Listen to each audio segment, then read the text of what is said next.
Hi folks, my name is Adam and I like to make tiny nerdy things, and at this point I don't think there's anyone in the world who doesn't know who Mutant is. However, just as Mutant fever was winding down, a new contender entered the ring named Wee Haggis, who, as you may have guessed, was born here in Scotland, and in keeping with her Scottish roots, the very first thing her keepers did was attack Mutant on social media, which is absolutely peak Scotland. You Scots sure are a contentious people.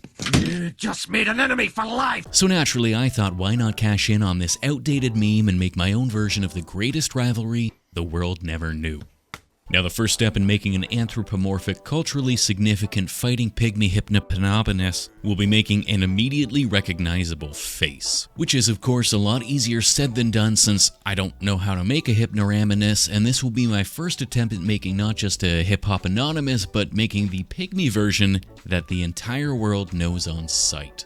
However, I do know that when it comes to making any caricature, the most important thing is to identify the characteristic that defines your subject, and in Mutant's case, that's mostly the insane eyes and wide open screaming mouth. So with that in mind, I started with a head-shaped lump that I carved a big hole into the center to make said screaming mouth before building out the lumpy sides and goofy hippopotamus facial shapes while trying to keep mostly in line with the pygmy dimensions. Mostly that means keeping it oddly adorable as all things pygmy are.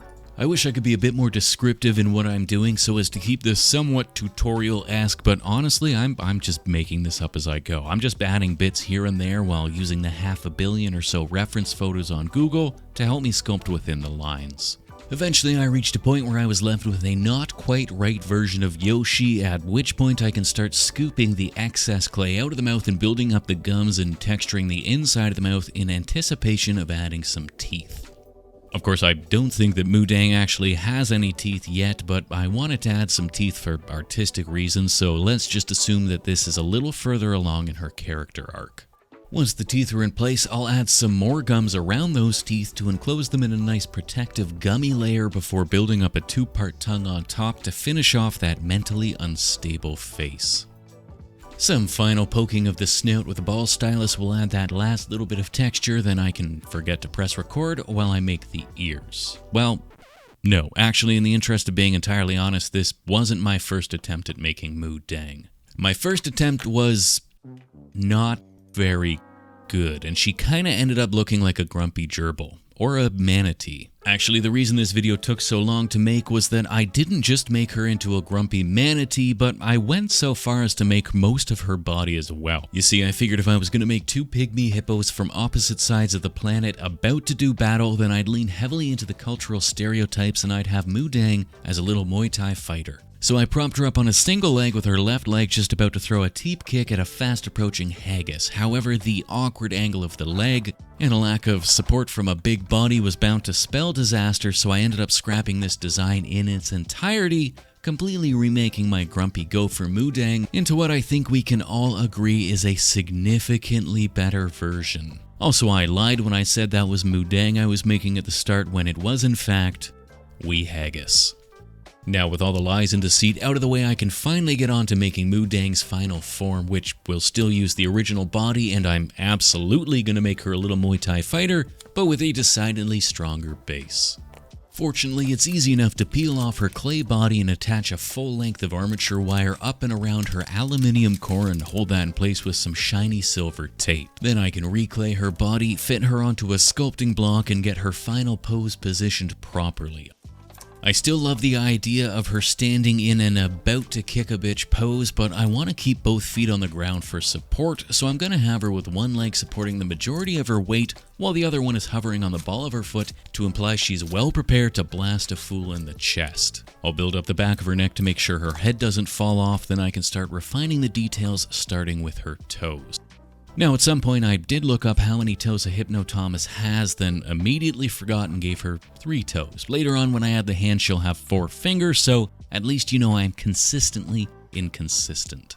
So once I've added an incorrect number of digits to each foot, I can clean up the clay and start adding what little detail I can fit in with ankle lumps and heel details before moving on to adding her arms. These start as some simple aluminium reinforced bones covered in a big fat layer of clay.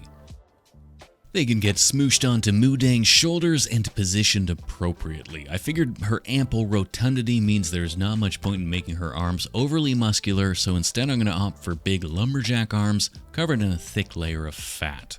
As such, they don't need a lot of detail and they certainly won't be vascular. I'll then fatten up her neck and maximize the amount of wrinkles and rolls around her upper half before fitting some big thick pecs in place between her arms, and it's time to make some fists. Her fists start as thumbless mitts that get smooshed onto the stumps of her arms and thickened up accordingly around the palm so that I can fold them down into fist-shaped lumps. From there I'll mark out each of the 3 fingers, refining the shape a touch before adding a thumb and padding to each hand. Then it's just a case of working my way around the fingers, gnarling up the knuckles, and really making it look like she's well prepared to throw hands. Then once I've got her hands and knuckles looking heckin' gnarly, I'll give her a healthy soaking in isopropyl alcohol to soften the clay so I can brush out the majority of the fingerprints and harsh lines. A few quick swipes with a silicone shaper will cut some grooves and wrinkles into the softened surface, and it's time to make her mitts. Traditionally in Muay Thai, a fighter's fists are wrapped in corded ropes called card chuk, which are essentially boxing gloves but like way more badass. To make Mudang's wrist wraps, I'll wrap her wrists in some cotton twine, then cover her knuckles in some little pre-knotted knots. Finally, before I bake her body, I'm going to give her a full body bacon bond tap attack, which will give her a final bit of bumpy hippopotamus texturing. Then, once she's been baked to protect her bumpy texture, I can make her a pair of shiny Muay Thai shorts. Well, they're not shiny yet, but they will be. I knew I wanted to give her a pair of shorts from the outset, which was one of the reasons that having her leg up in a kick was somewhat awkward, since it would have been particularly tricky to give her a pair of pants that fit the shape of her torso with that leg up. This way I can easily wrap her lower half, highlighting her ample girthiness. Last but not least, I'll poke a hole in the bottom of her shorts so I can have her tail hanging out the back. Otherwise, that's her mostly finished, but before I move on to Mudang's rival, I'm gonna drip some super thin super glue over her gloves to lock them in place and make them easier to paint later. This is definitely a great idea and in no way will come back to bite me later. And with that, we're on to the other half of this heavyset duo, wee Haggis, who, much like Mudang, starts life as a lump of gray clay with a couple little legs. The big difference here is that Mudang is a much older, much wiser hippopotamus, which is why I gave her the serious, thoughtful head and kept the screaming, insane head for Haggis. Otherwise, I'll build up Haggis's body in much the same way, thickening up her thighs and girthing up her gut until I'm ready to add her arms, one of which will be hanging low, while the other will be reaching up to unsheath her culturally appropriate William Wallace two-handed sword. Her neck and upper torso get appropriately engirthened, and I can make sure she's got an inadequate number of toes on her feet, just like Mudang. Then I can delineate her back fat from her butt fat, refining the shape of her butt cheeks, before building up her own impressive pec muscles and moving on to making her hands.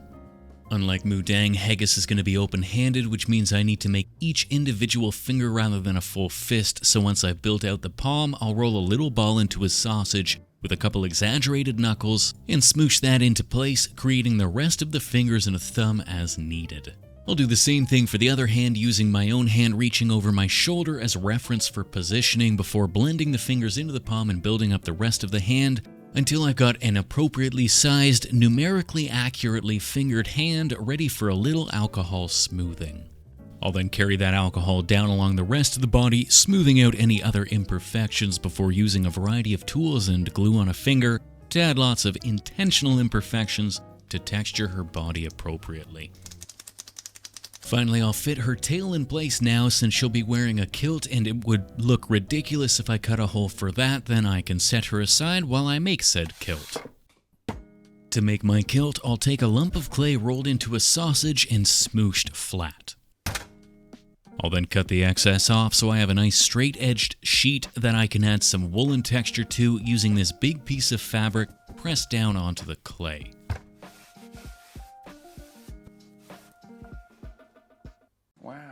With my textured tartan sheet, I can wrap it around Haggis's waist, making sure to bunch it up a bit around the top so that it's got a bit of a wave around the bottom. I'll take another section of tartan cut to size and wrinkle and fold it over itself so that I can drape it up and over Haggis's shoulder to create a shoulder drape, adding a little bit of excess fabric hanging down the back, before wrapping a thick leather belt around her waist. I'll cover the connection with a big metal clasp, as well as create a big round pin on her shoulder to keep her shoulder drape from coming undone. The only thing left to do then is make her sporin, which is the little bag that hangs in the front of the kilt.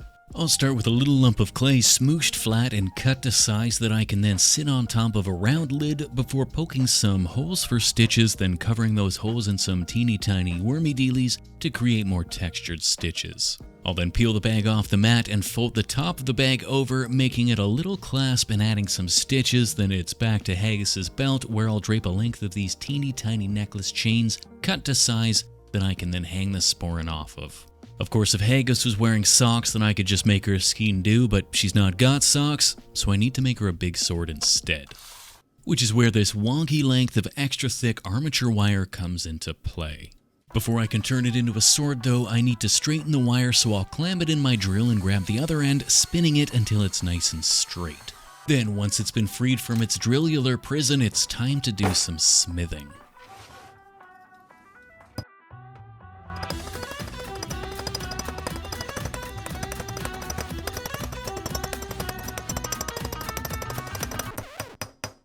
Eventually, I've turned my armature wire into a serviceable aluminium sword blank. Then I can snip the tip off and sharpen the point before breaking out an assortment of sanding sticks and sandpapers to soften the edges and refine the shape.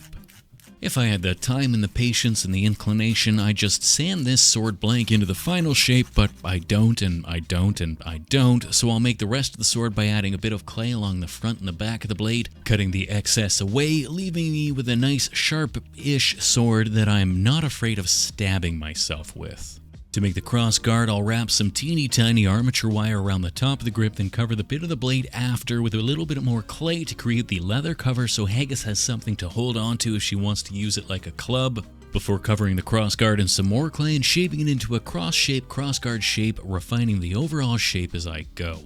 Once it's adequately shaped, I'll start refining the details until it's a historically accurate rendition of the sword from the historically inaccurate movie Braveheart, at which point I can add the pommel to the tip of the grip before popping it off, so I can wrap the handle in a thin strip of fabric.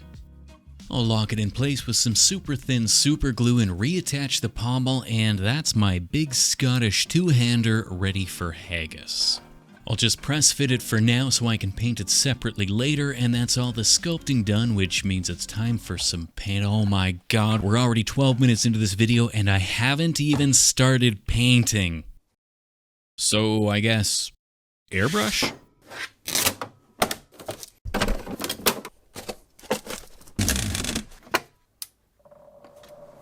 Fortunately, while there's a lot of surface to paint, there's not a whole lot of variation. I'll start with a base coat that's 1 part gray, 1 part brown, and 1 part black. Both Mudang and Haggis will get a full once-over with this warm gray base coat to set the tones, then I'll come back with a mix of brown and black ink mixed with some flow improver and water to create a nice dark wash that will give them both a much more hippo-appropriate coloring. Once that wash is dried to the touch, I can break out some light pink to add some fleshy highlights around the bottom of the mouth and neck, in and around the ears, and along the inside of the hands and toes, as well as on the elbows and knees and various knobbly bits. To add some more dramatic changes in color, I'll dip a sponge in some even lighter pinks and poke and prod the highlights, adding some interesting texture over the otherwise flat and smooth gradients. All 4 eyes get a basic black base coat, and Haggis's exposed teeth will get a quick once-over with white, then it's back to the airbrush so I can give them both a full blast of high gloss varnish to ensure they're both adequately hydrated and healthy. Now that Mudang's body's been fully painted, I can add her armbands using the same cotton string and lock it in place with some more super glue, then I can start to paint them with a nice ropey beige before almost immediately realizing that this isn't gonna work. Fortunately, super gluing them in place means it's not the least bit frustrating trying to peel them off so I can replace them, and I'm not at all wondering how I thought that this would be a good idea. Eventually, I managed to get it mostly removed without destroying Mudang's arms, so I can set her aside and make some fresh rope, pre-tinting it with some extra watery brown ink, squeezing the excess out and letting it dry before rewrapping her hands. Of course, now that I'm looking at it, I have no idea why I was convinced that I had to add the rope before baking her body, as if it wouldn't be infinitely easier to do once the clay had cured. The only thing I can think is that I wanted to press the rope into her hands so it made it look like they were wrapped around her fingers as well, but I don't know. February's the worst. Once her wrist wraps have been replaced, I'll do the same with her armbands, but this time I'm only going to superglue the knot and the portion on the arm where the paint peeled away. Finally, the last bit of her outfit to paint will be her shiny trousers, which I made shiny by adding some red ink to my metallic paints, so they've got a bit of shiny gloss to them, but even then they were a bit too pink, so I top coated them in a red glaze to try and up the vibrancy a bit. Otherwise, once her waistband's been painted white, that's moo dang moo done, which means it's time to get to work making Haggis's kilt into a proper tartan pattern. I'm just kidding. I'm not doing that. This video already took me a week longer to make than I had expected, and if I'm trying to paint a tartan pattern that conforms to the wrinkles and folds of the clay, then we're gonna be here all month. Instead, I'm just gonna throw a bunch of greens wet blended over one another on top to add lots of texture and at least give the illusion of this being a woolly weathered patterned kilt. I'll then paint the belt brown before realizing that it's basically the same color as her skin, so I'll add a whole whack of light browns haphazardly slapped on by brush and by sponge to create a cracked and weathered look, followed by a darker glaze to try and tie it all together. I'll then paint the belt buckle and the chain with some belt buckle and chain appropriate metallics, then do the same for the shoulder pin, top coating it with a nice dark bronze.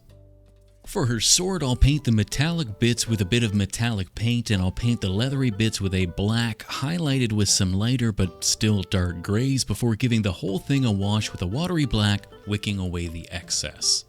Then a dab of CA glue on Haggis's back will let me press the sword in place, and that's my two combatants ready for combat. Before I base them though, I want to see how sturdy they are, so I'll remove them from their bases and clip away the excess armature. As it turns out, Haggis is pretty stable, but Moodang's got a bit of a wobble, so I'll drill a teeny tiny hole in her heel so I can fit a little length of acrylic rod in place that's mostly invisible, but makes her hella stable. Functional fashion at its best. Now, while I could absolutely call it a day here, I feel like these two need a base.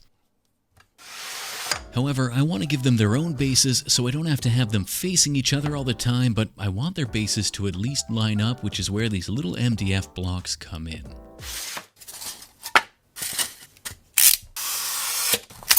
And if I'm giving them semi-individual bases, then maybe I can make them topical as well, so I'll start by making Haggis's base, which will be a big rock, but like a Scottish rock. I'll cut some foam to size and glue it to the base, then bash the shit out of it with some actual rocks to make it look rocky, before adding some thinner pre-smashed sheets to fill in the larger flat surfaces, and some wood filler for the remaining empty sections, sprinkled with little stones. To make Moodang's base, I wanted to go with a bit of a muddy base, but I realized quickly that she'd kinda get lost in all that muddy brown coloring, so instead I'll cover the base with a layer of hole filler to add some variation to the surface and drop a whole whack of rocks on top to give it a little texture. With that, both these bases should line up neatly and create a single base if I want, and to help the hippos stand, I added some little pins that line up with teeny tiny holes drilled in their feet. Otherwise, with the hippopotamuses removed, I can prime the bases white to give me a uniform base coat to build on top of. I'll start by giving Moodang's base a sandy coloring, followed by a sponging of darker browns to highlight some of the rocky textures, followed by a heavy umber wash and a couple lighter browns dry brushed over the top. I'll then slap some basing glue haphazardly around the base, making sure to leave some bare sections so I can lay down an initial short static grass layer, followed by a slightly taller layer on top. Finally, I had some of these river reeds kicking around that will add a bit more green in the background without blocking her view, and I can give it a slightly sunnier look by dusting the surface with some sandy pigment powders. For Haggis's base, I'll base coat the base with a coat of basic gray, then blast some sections with a darker dirty brown before sponging a couple shades of gray over the rocks and cleaning up the edges of the stone with a brush. I'll then give the stone some shading by washing it with a thick black wash, wicking away the excess before it dries, and instead of river reeds for color, I'll use some scale pine trees placed in the background, which I think kinda look like gorse, which is that prickly bush that covers most of the highlands and kinda smells like coconut. However, with my bushes in place, that's the bases done, which means I can finally fit Haggis and Moodang in their respective spots, and with that, we're all done here and onto the Glamour Shots.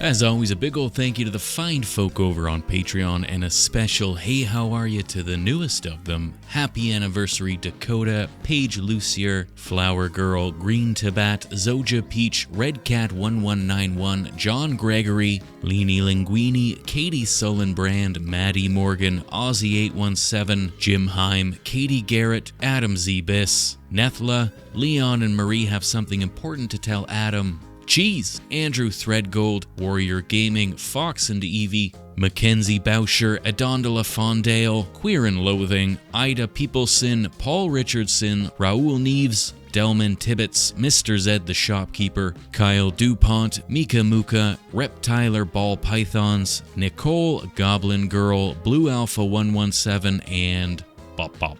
You are the teeny tiny 500-pound pygmy hippopotami that have taken over the world. This one was a little longer than usual, so, share it with everyone you know and watch it at least 3 times to make up for that missed week. Otherwise, we'll see you next time.